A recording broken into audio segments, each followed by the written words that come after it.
Boys and ghouls, to all of our non-binary friends, to everyone on the spectrum and in between, welcome to another episode of The Shutter Show. My name is Ken Stacknick, and with me, as always, is David Marlowe. David, how you doing today? Ken, as you would say, I am fine and dandy like sour candy. How about yourself, good sir? Oh, just another day here in paradise, although this is a paradise different from where I was normally recording in Hawaii. I am back in San Jose, California. For the time being, I will be back in Los Angeles in April. And as of right now, I am in the fugue state of between two places. Yeah. Ken, do you want to talk about like why you're back, or you just kind of want to leave that off to the side? And I am back from Hawaii because that movie does no longer needs my help, and we will. I will. I do not kiss and tell on this podcast. So yeah, no, that is an ongoing situation.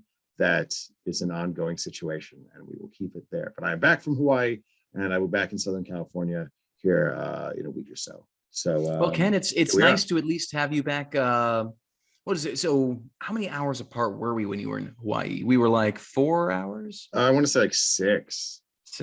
So it's nice to at least chop 3 hours off that delay. Yeah, no, definitely makes it a lot easier for us to just get the schedule together and get us both in the same time. And obviously, it also frees me up some. At least we'll see how busy my April is, but it definitely opens me up to record a little bit more regularly, which is something we are going to try and do over these next couple of weeks now that things are less crazy. But as always at Shutter Show, no promises, because the show is free. No promises. currently in my job right now, things are a little crazy just because I have to be on sort of a forced extra month of training, not because it's anybody's fault in particular, but the supply chain has been fucked 5 ways till Sunday, and all the things that they need to put me out on a job on my own won't arrive for at least another month, because Putin. But yeah, no. Damn you, Putin. Yeah, things are going great. My place is not a cacophonous echo chamber as it was before. We have unpacked nearly everything. We have pictures on walls, not a lot of them, but we have some, because I intend to put a bookcase that I will soon build right there. Very cool. That'll be super nice. Very nice. Very nice indeed. Ken, so you gave me a choice between two separate movies. I gave the listeners a choice between The Town That Dreaded Sundown and Gator Bait. Yes, and so we held. And I got a text from you that said like the audience chose Gator Bait. Mm-hmm. Yeah, we chose Gator Bait, and just as I hoped they would, Ken. Good. They did not let me down, because damn it, that trailer was too fascinating to pass this one up. It's a good poster. It's a good trailer. Though I have to say, aside from there just not being a whole lot of material in terms of like research, the unfortunate thing that pops up when you look up Gator Bait is unfortunately some really fucked up history about how white people used to use black children as black babies as gator bait. And at this point, like any politician who tries to argue against reparations, all you have to do is just be like, hey, white people use their babies for gator bait. I'm pretty sure some financial equality might be in order. You fucking monsters. Welcome to Shutter Show, the horror movie and reparations podcast, hosted by two white guys. But yeah, so like every time I was looking up information, every once in a while it would pop up, and I'm just like, I'm gonna stop looking stuff up, and we're just gonna talk about this movie the best way we know how, and that is to sort of Well, if it makes you feel any better, you can go by the UK title of Swamp Bait, which at least Yes. does not have the connotations that, yes, were real. And I know FSU used to have that as a chance, and they have stopped doing that because even they in Florida were like, ooh, this is racist, because it is. But luckily, this movie does not deal with any of that. No, no, that This, is not yeah. the plot of this film at all. Ken, what is this film for Well, the so, this folks movie, wondering? yeah, this movie's from 1974. It's directed by both Ferd and Beverly Sebastian, not Fred, but Ferd. Ferd also Ferd. serves as the director on it as well. Sorry, as the DP on it as well, and I believe he composed some of the music. And it stars Claudia Jennings and Sam Gilman, and it is a Cajun rape revenge movie that is set in the swamp, as most Cajun movies tend to be. Now, let's see here. Did Deliverance happen before or after this film? Deliverance, I want to say, is going to be just before this film. I want to say Deliverance is like 73. Did Deliverance start like a weird 1972.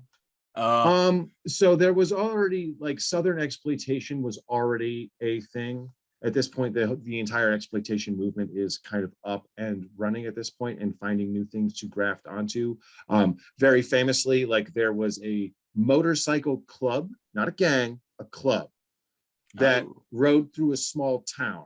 And while riding through that small town, a rock got kicked up by the motorcycle club. And mind you, when I say motorcycle club, I mean the kind of club you think about your uncle joining, where, like, he gets together with a bunch of buddies on motorcycles and they ride together in a big group, and then they, like, have some barbecue and they do another ride and then they all go home. Like a club, not a gang. And so this club rode through the small town, and one of the people on the motorcycle kicked up a rock, and that flew up and hit a window, and that broke that window. And then the title in the newspaper the next day was "Motorcycle Gang Breaks Windows in Small Town." And Roger Corman saw that, and he was like, ooh, I know.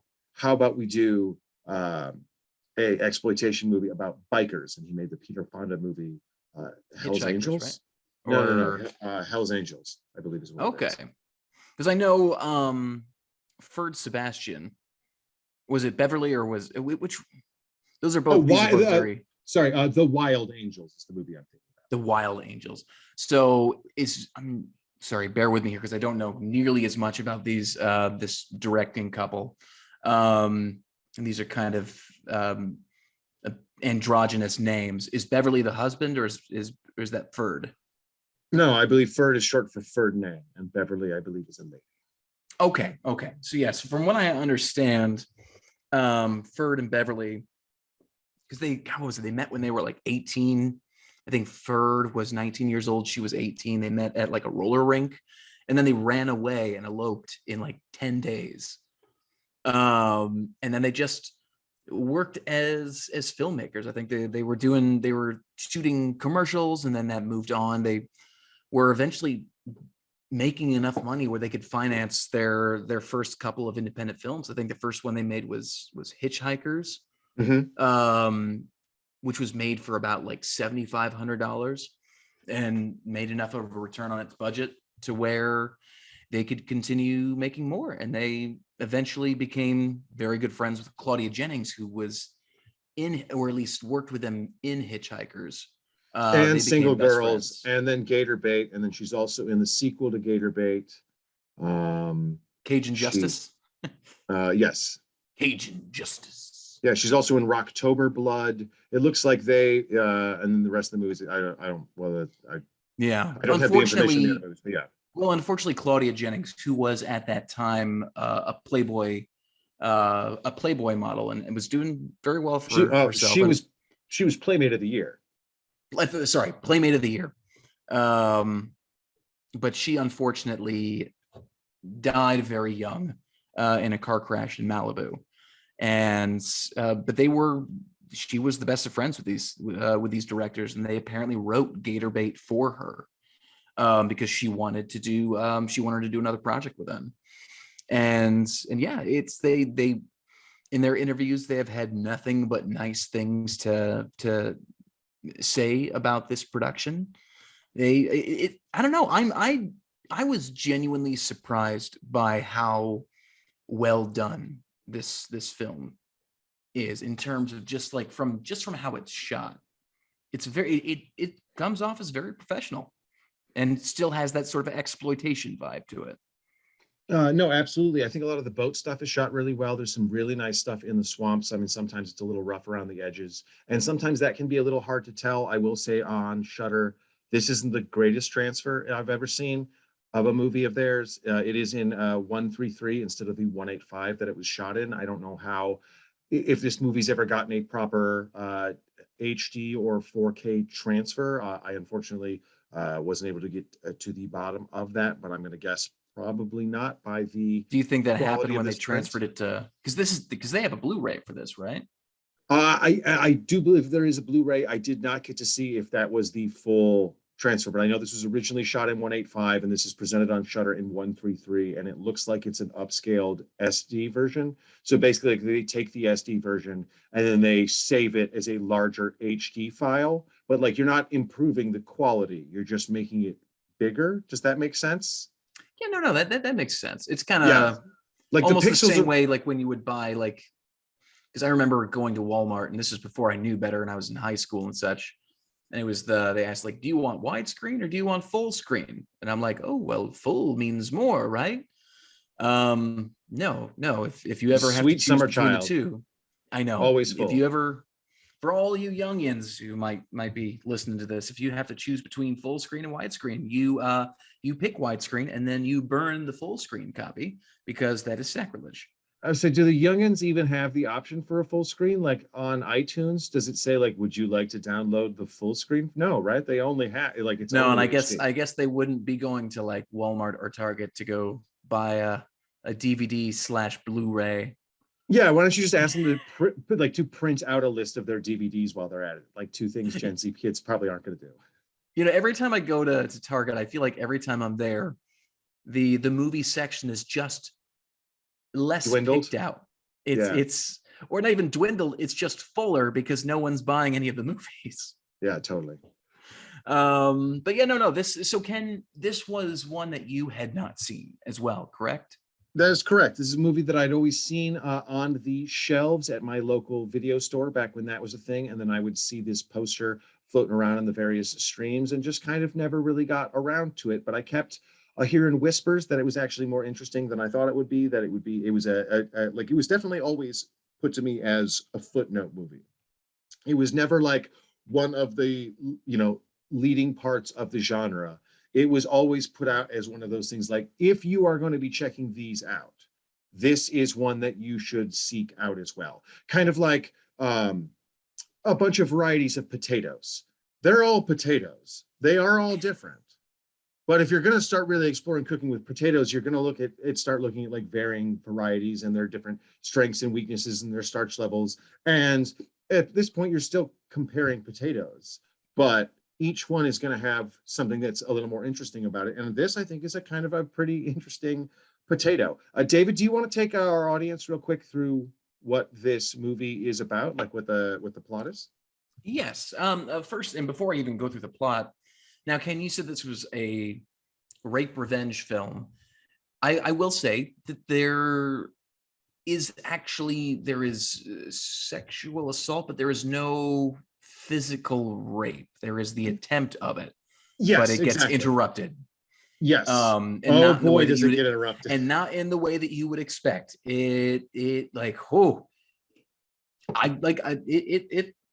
I'm not even going to say it. Like it was one of those things. I'm like, well, way to keep me on my toes, movie. I watched this movie. Yeah, sorry, go on.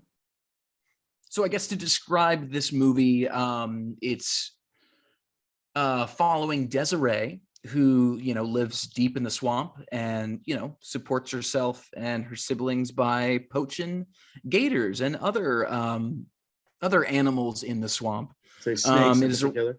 Yeah, snakes in particular.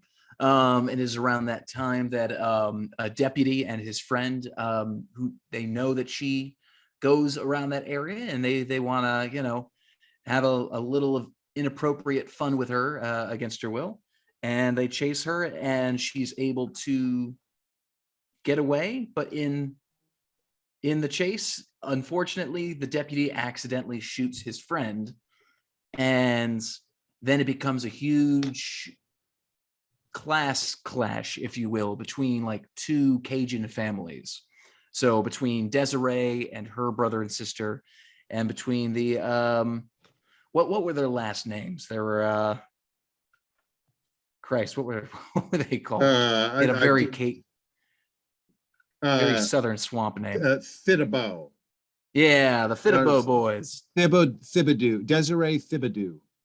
Oh, okay. So yeah, so she's what do they call And then her? it's they call her they call her coon ass, which I thought, all right, so when we first saw this movie, let's be clear, one of the not strengths of this movie is Claudia Jennings line performances, because she is written like a Cajun person who speaks like in, I don't know what else to call it, but like I mean like the full Cajun dialect, like with the rhythmic nature of it, and she sounds like a lady just saying lines that are not complete sentences.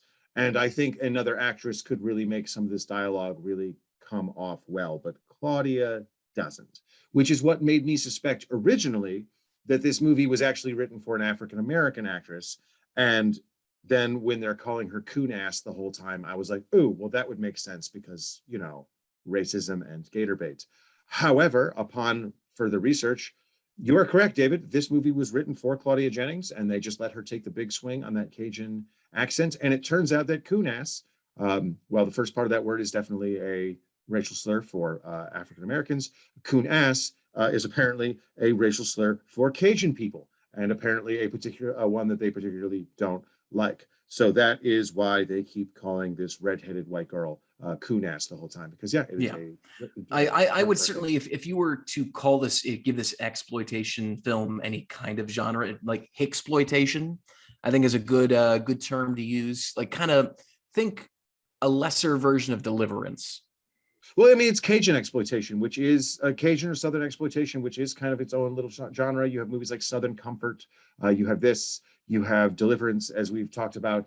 There's a whole variety of movies. What's it called? Axe. I think it is the Axe movies. I think take place. Oh, Hatchet. Hatchet. There we go. Sorry. Yes, Yeah. yes. Wrong. Hatchet Small does axe. take place in.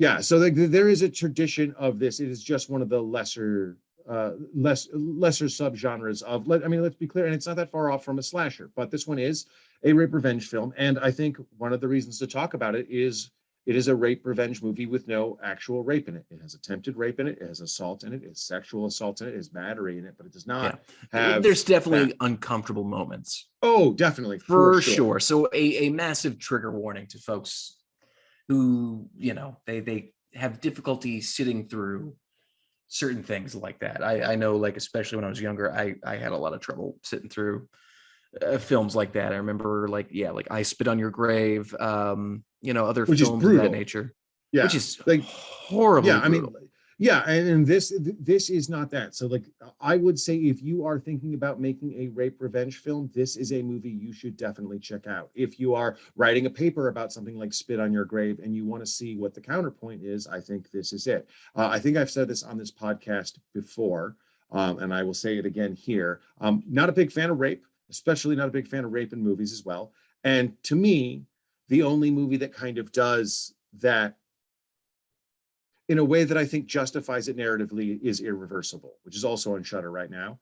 And that is an unbelievably brutal film with an unbelievably brutal rape in it that is horrifying and difficult to watch and makes you uncomfortable and makes you queasy and makes you want to yell for help and makes you feel helpless. And it just keeps happening in front of you, and it's awful and it's terrible and you want to rip out your eyes. And that is how I think this kind of thing should be portrayed. And I think they do a very good job in this in never making any of the sexual acts sexy. They always make them oafish and clumsy. The characters who are doing the sexual assault and rape, or the attempted rape, are shown off as to be not smart or good people and thoroughly flawed and bad at this and pathetic and desperate. And I mean, when the antagonists of this movie are like the families are introduced. The first thing that happens is the brother tries to sleep with his sister, and they have a huge fight in the mud. This movie uh, does not glamorize the act in a way that a lot of other movies do. And then when the largest act of this kind happens about halfway through the movie, it takes a real holy shit, I've never seen that before turn. And I think, again, that's something that's very notable. I watched this movie with a female horror fan who literally like sat up in her chair and was just like, Jesus Christ, I was not expecting that. And whoa, that is holy shit brutal. And then after that happens, you get a pretty typical revenge movie, kind of no matter what had happened up top. But there's a lot of ingenuity and smarts in the way that the character is written. I love the opening where she's off, she's doing her poaching, and yeah, then the deputy and his buddy Ben sees her and is basically like, all right, we know she's poaching, so how about we say it's arrest or sex? Ha ha ha ha. This is going to go great. And then they have a pretty awesomely shot high speed boat pursuit through the bayou. And then, just as the deputy kind of forces her into a dead end in the swamp, she picks up the giant bag of snakes that she's been poaching and just hurls it at the deputy. And the deputy freaks out because, you know, it's a bag full of poisonous swamp snakes. And so he starts shooting his gun wildly, trying to take out all these snakes and kick them out of the boat. And while he's doing that, he knocks his buddy Ben out of the boat. His buddy Ben falls into the water. And then that guy is trying to shoot the snakes and he trips and he shoots Ben right in the face. And he's like, ooh, this is a twofer for me. I just shot my friend in the head and I sank my daddy's boat. Ooh, boy, is he definitely going to be mad about the boat. And then also, think I'll blame this on the girl. yeah, so he comes back, says, daddy, daddy, daddy, you got to help me out. This Cajun girl blew this guy's head off and also sank your boat. Oopsie. And and the sheriff is real mad about the boat. And then he's mostly mad that they're going to have to go deal with this Cajun lady who he basically says, like, look, they're in there. There's kind of no way to get them out unless they're dead. This is going to be messy. I'm not going to like this. We're going to go need some help. So he goes off and he asks the family of Ben, the Breckens, to help him go and get her, and they swear revenge. And then as they stalk this girl and the members of her family that are in the middle of the swamp, things in the group start to devolve as past digressions and problems start to unveil. So this movie that on paper could very simply be like, it would be so easy to write this movie as Deputy and Ben see Cajun girl in swamp, rape Cajun girl. Cajun girl is left for dead. She doesn't die. She comes and gets revenge. The end. And this movie does something I think a lot smarter. It steers away from the uncomfortable sexual assault aspects of things. It steers into the characters, and despite Claudia Jennings' pronunciation and accent being definitely not Cajun, the rest of the movie I think hangs together really pretty well. And also, I will say, the event that happens in the middle of the movie is a real holy shit, sit up in your chair moment, as I literally personally saw when that happened. There's also a point in this film, I kind of just, I love the revenge aspect of this, in that, so it's kind of, the sheriff gets the posse together. Yep. All the while they take 2 boats and several guns and, you know, full crew of guys, and they go into the swamp. And what they establish almost right away is that, no, this is Desiree's swamp. She knows it like the back of her hand. She knows how to sneak up on you nice and quiet. She knows how to drive you just to where she needs you to be in order to take advantage of it. And you see her slowly pick apart the group, like one by one. Like while they're sleeping, she could easily kill them in their sleep, but instead she kind of turns them against each other. Mm-hmm. So she'll sink their boat, and they only have 1 boat left. So now they're crowded onto 1 boat. she takes all their food and all their stuff. And so now they're stuck out in the middle of the swamp and they have to get back and not starve to death or get eaten by gators and other swamp creatures. And then all while this is going along, like she'll occasionally pick one of them off. And finally, it's to that point where there's like two of them left, and you're just like, there's no way they're getting out of this. They are fucked. Even if she were to just leave them alone, they would die in the swamp. Like Yes, she even says like swamp will get you. Yeah, precisely. And all the while, you know, like kind of like what you're saying, like these guys have their own issues with each other. Like there's definitely some sheriff driven corruption on his side where he sort of turns a blind eye to certain things that this family does, and they hold that against him. And there's sort of a, oh, well, I guess I'm becoming a good guy, but he's still is not devoid of the consequences that are going to happen to him for all the terrible shit that he's done. So it doesn't just paint him as a, well, I'm good now, so I guess nothing bad's going to happen to me. You're like, no, you still gotta do what you gotta do. Yeah, I mean, I think there's some character turns in here that somebody like I think Tarantino was paying attention to. Like, I love how they start off the deputy as this big Yahoo, like, I'm gonna rape this girl and it's gonna be great. I'm gonna use my deputy power over her and it's gonna be all awesome. And then like he goes out to like get her, and then she fucking gets the upper hand on him. And then he is literally like left like on the side of the swamp crying for his daddy. And she just, and that's the last we see of him. Like he's just like, where's my dad? Daddy, where are you? And then they just go and deal with the last people in the movie. There's a real brutalness to the justice that happens, but also at the same time, it's smart. Nobody, like at no point is Claudia Jennings or the guy who plays the main dad, which I believe is Sam Gilman.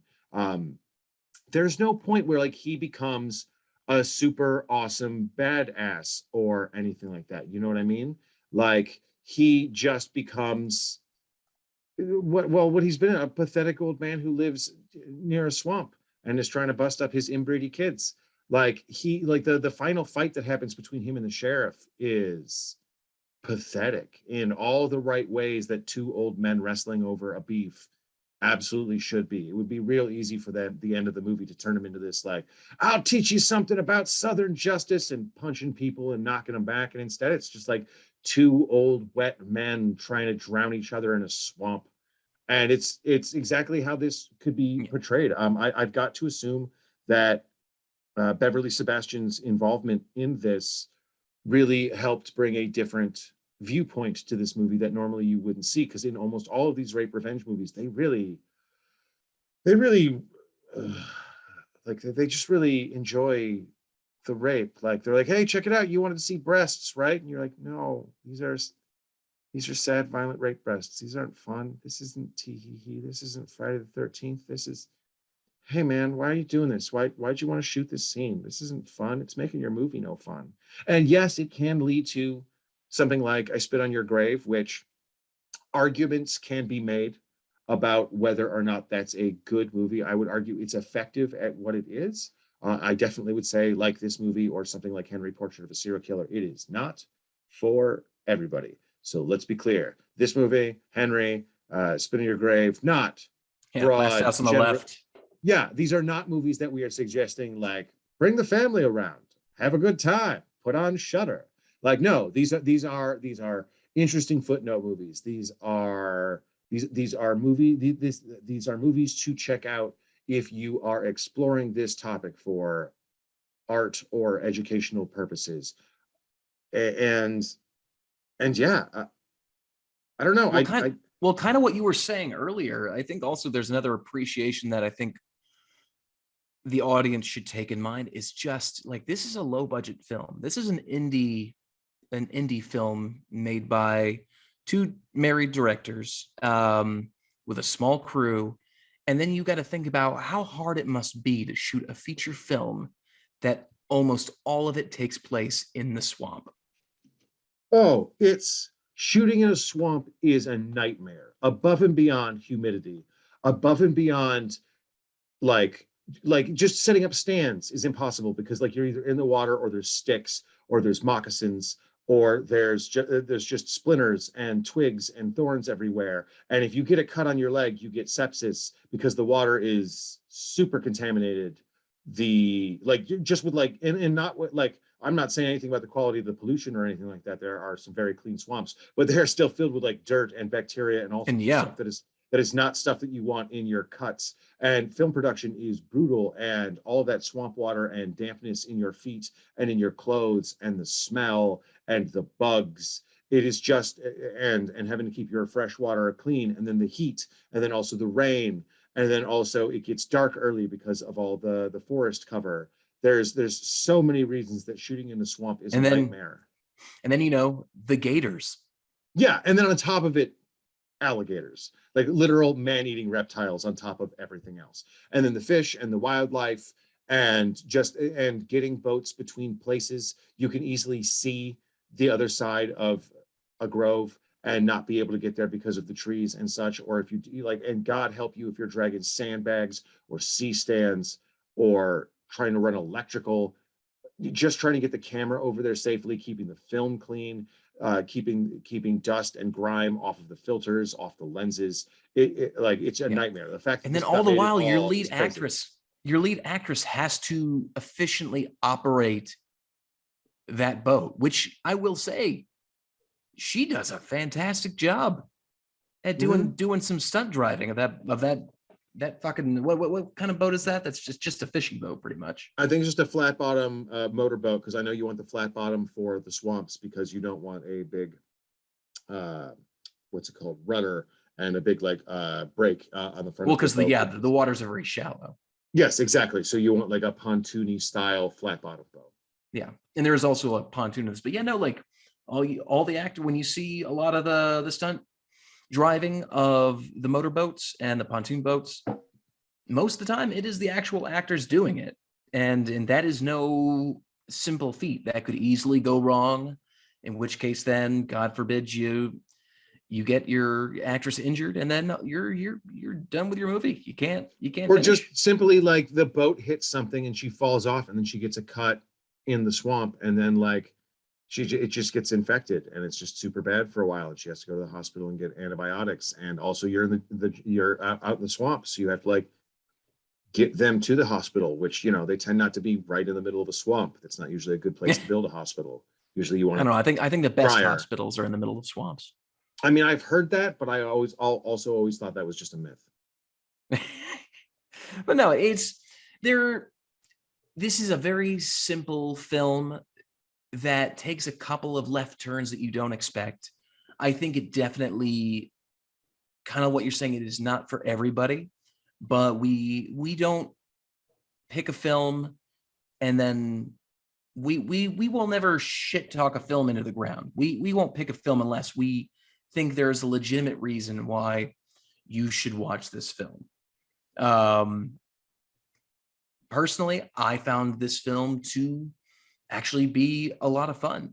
Obviously not the rapey parts, but the revengey shoot 'em up, hunt them down one by one kind of situations. I found that actually to be surprisingly well done and very intriguing. And then towards the end, it gets really emotional. It's there's some, just the point where the sheriff's son, the deputy, gets shot in the stomach, and then he forces one of the other boys to carry him. And then it's just you see this father watching his boy, knowing that he's probably not going to make it out of this alive. Yeah. But he's trying to turn things around and be the good guy and try to. There is this hilarious circle that this movie likes to make. And it's always one of the guys being like, "Oh boy, look at her! I'd sure like to get me some of that sweet coon ass." And then it goes into one of the sheriff or the father or something. He's like, "Now don't you go messing with that coon girl. Now she's bad news." It's like, I gots to have me some of that. And then somehow through the conversation, it just works its way right back to, I gotta have me some of that sweet coon ass. It's by the fourth time that it happens, I'm just on the fucking floor laughing. You guys never learn. Leave her alone for your just, benefit. If bare minimum for your benefit, also hers. Yeah. Your brother got his dick cut off. He's like, by the coon girl.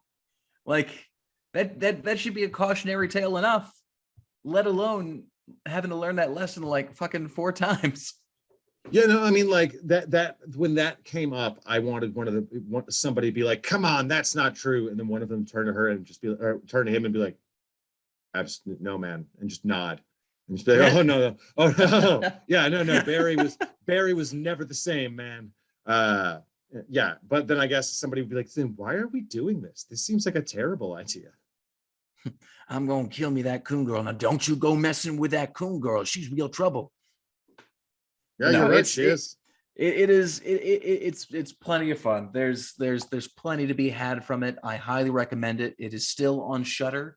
While the transfer might not be as good as some of the other transfers that Shudder has. And I will say, Shudder does pretty well at getting a solid version of their solid copies of their films. I concur. Their library out there, and but yeah. Ken, are there any other comments that you would like to make on Gator Bait? I don't really have anything else too much to mention, so I guess I will use this as a segue into the picking of next week's movie. Now, David, funny thing, when I moved back to San Jose, I was cleaning some things out and moving things around, and you will not believe what I found. What'd you find, Ken? Well, I found our time machine, David. You found the time machine? I found the time machine. That's right. Oh my God, Ken, how is she? She is up and running, and I want to give her a little test. So, David, what we are going to do right now is we are going to step into this time machine, and then we are going to travel forward into the future a few minutes when you have seen both the trailers for Invitation and Inside. And then we're taking the decision out of our audience's hands this week, and I'm going to put it in your hands. But to do that, David,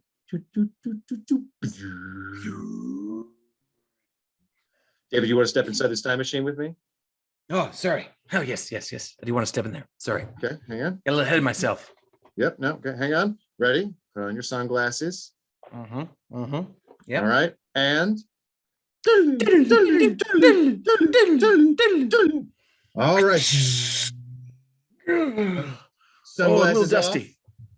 Yep, a little dusty. The future tends to be. David, here we are. How you feeling? Oh, nostalgic, Ken. Very nostalgic. Good to hear. I think you got 2 solid films that you picked. Though, Ken, I think I'm gonna have to go with The Invitation. All right, sounds great. The internet seems to think that this movie is for me. I have had this recommended to me by several different streaming services. It keeps popping up on just various things of movies we think you'd like. I don't know why I haven't put it on to watch, but fuck it. Let's do it, Ken. All right, The Invitation it is. David, do you have any plugs that you want to plug for the good people at home? Oh, Ken, just the usual. You can follow us at Shudder_show, where we that's on Instagram. Yep, on Instagram at Shudder_show. You can also follow me on Instagram at _DW Marlowe, where I get up to my regular musings, woodworking, and everyday things going on in my life. Now, Ken, where could the folks find you? They can find us on Twitter at Shudder Show. They can find me on Twitter and Instagram at Ken Stachnik, KenStachnik. You guys can go ahead and email us if you want at shuttershow@gmail.com. And we are also available on YouTube for your streaming pleasure, although it's just video of the two of us talking. But hey, if that's the platform you prefer and you want to see our pretty faces, YouTube is the place to be. But other than that, David, if you want to see what the time machine looks like, you will be sorely disappointed on YouTube. Yeah, it is unfortunately just to the side of my computer because that is the size of the time machine. Sorry, it's just the logistics of the matter. At some point, maybe we'll use a series of mirrors and then you can see it that way. Woo! But until then, ladies and gentlemen, boys and ghouls, to all of our non-binary friends, to everyone on the spectrum and in between, good night, good luck, and most importantly, go fuck yourselves. Good night, everybody. We love you. Love you. Bye. Bye-bye.